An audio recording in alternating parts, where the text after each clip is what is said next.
2026 world കപ്പിന് ഇനി 50 താഴെ ദിവസങ്ങൾ മാത്രമാണ് ബാക്കിയുള്ളത്. ഇത്തവണ ആരാകും ചാമ്പ്യന്മാരെന്ന് ലോകം കാത്തിരിക്കുകയാണ്.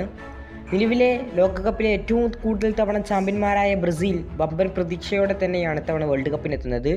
നിറമങ്ങിയ ഫോമിലേക്കാണ് പരിശീലകനായ കാർലോ ആഞ്ചലോട്ടി ബ്രസീലിൻ്റെ പരിശീലകനായി സ്ഥാനമേൽക്കുന്നത്.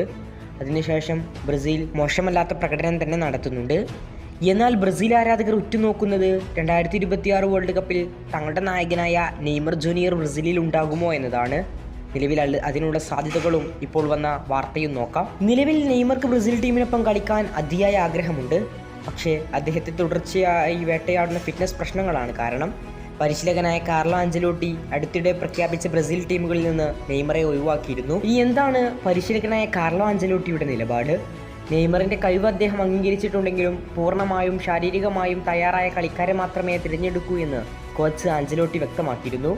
തിരിച്ചുവരവിനുള്ള നെയ്മറുടെ സാധ്യതകൾ മങ്ങിയിട്ടും നെയ്മർ ടീമിനായി കളിക്കാൻ വേണ്ടി നിലവിൽ സാന്റോസിനായി കളിക്കുന്നത് തുടരുന്നു. അദ്ദേഹത്തിൻ്റെ പ്രതീക്ഷകൾ ഇപ്പോഴും സജീവമാണ്. വേൾഡ് കപ്പ് സ്ക്വാഡിൻ്റെ അന്തിമ സ്ക്വാഡ് പ്രഖ്യാപനത്തിന് ഇനിയും ദിവസങ്ങൾ ബാക്കിയുണ്ട്. അതുകൊണ്ട് തന്നെയാണ് നെയ്മർ നിലവിൽ കളിക്കുന്നത് തുടരുന്നതും. ഇനി ബ്രസീൽ ടീമിനെക്കുറിച്ചും നെയ്മറെക്കുറിച്ചും ഇപ്പോൾ വന്ന ആ ന്യൂസിനെ കുറിച്ച് നോക്കാം. നിലവിൽ ബ്രസീലിനായി ആഞ്ചലോട്ടിക്ക് കീഴിൽ മിന്നും പ്രകടനം നടത്തുന്ന യുവ സൂപ്പർ താരമാണ് ചെൽസിയുടെ എസ്റ്റാപിയോ.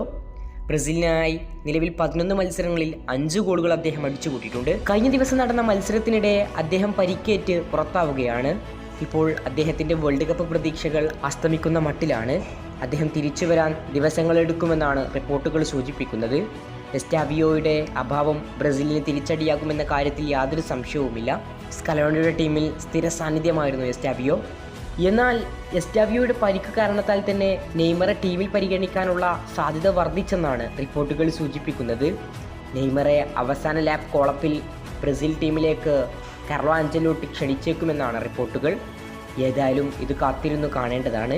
കൂടുതൽ ഫുട്ബോൾ വാർത്തകൾക്കും വിശേഷങ്ങൾക്കും വേണ്ടി ചാനൽ ഇപ്പോൾ തന്നെ മറക്കാതെ സബ്സ്ക്രൈബ് ചെയ്യുക. കൂടുതൽ വാർത്തകളുമായി ഇനിയും കാണാം.